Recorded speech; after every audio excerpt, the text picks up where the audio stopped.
and the host of Doctors, Travis Stork, joins us with his tips from his new book, The Lean Belly Prescription. Good morning, Travis.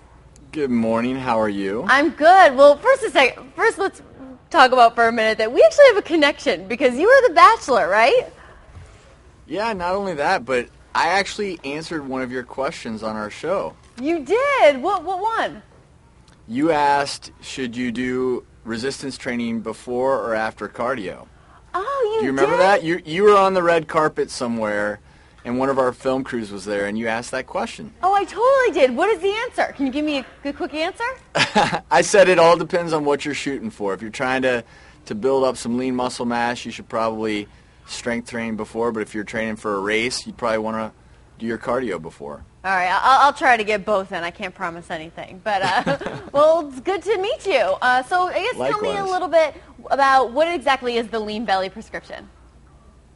Well, I'm an ER doctor, so for me, belly fat, believe it or not, I see it all the time. It's a leading cause of heart disease, even diabetes, strokes, many cancers can be caused or increased in terms of the risk due to belly fat. So I wrote the Lean Belly Prescription because I feel like a lot of folks out there, they know they have a problem with belly fat, but they have no idea how to get rid of it. So it's not necessarily just about like, okay, you want to look good in your swimsuit, or it's about your health. Oh, it's so about your health. It truly is about living a longer, happier, healthier life. And part of that is feeling comfortable. So, hey, if you want to fit back into those jeans you wore back in college, if that's your motivation, as a doctor, I say go for it. Whatever your motivation is, it's good for your health. Right, exactly. And you say actually that we make 200 decisions a day that affect our health. How is that? Well, you know what? It's all the simple things that dictate whether or not we have too much belly fat. So the whole focus of the Lean Belly Prescription is how can you make simple decisions every day that will help you lose that dangerous weight? And I think most people think the answer is a diet, but unfortunately what we do when we go on diets is we lose muscle. We lose weight, but we end up gaining it back. Mm-hmm. And when we gain it back as fat. So more importantly is still enjoy the food you love, but I have throughout the book simple tweaks you can make. For instance, if you love soda, you have to recognize that maybe 20% of your calories are coming from sugars in your beverages. So right. I've got a lot of switches you can make where you can still enjoy soda, but it's going to be soda you make yourself, and you could lose a pound a week if you change nothing else. Wow. Yeah, and I really like that you say that about just sort of do 200 little things, because it really is about just the little things. I mean, I even myself, over the past few weeks, have dropped some pounds, I'm happy to say, and it's just by making little changes in my life. Like I use the stairs instead of the elevator, and make little swaps. So I really, really like that. I feel like it makes it more manageable to sort of get to that goal weight. So do you know, Ali, when you take the stairs, there's actually a word for it. It's called NEAT.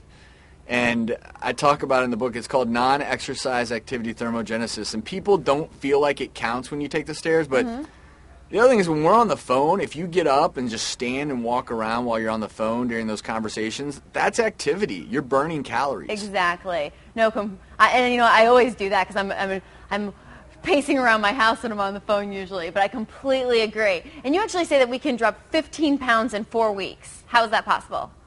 Well, I introduce in the book this concept of pick 3 to lean, and the reason diets don't work is you're asked to stick to this rigid regimen, restrictive regimen. So instead of that, this is actually a unique book where I say, what are the foods you love? Tell me what you love, and I'm going to teach you how to eat it so that you're going to lose weight. If you love breakfast, I'm going to show you a way to decrease weight over 4 weeks, but still enjoy your eggs, even your bacon if that's what you prefer. But in the end, a lot of people think like, oh my gosh, I love cheese, but I can't have that anymore because it's fattening. Well, the truth is, you can use fats in your diet to satisfy your appetite and actually lose weight if you're smart about it. Absolutely, and I really like that you say sort of eat that bacon, eat the cheese. I completely agree.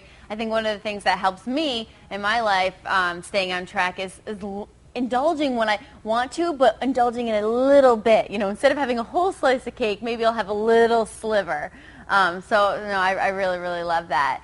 And so thank you so much for being here. These are great tips, and you can check out Dr. Travis Stork's book. It's called The Lean Belly Prescription, and it's out in stores now. Thank you so much, Travis. Back to you, Earl. Thanks, Ali. Good stuff. Thank you both very much.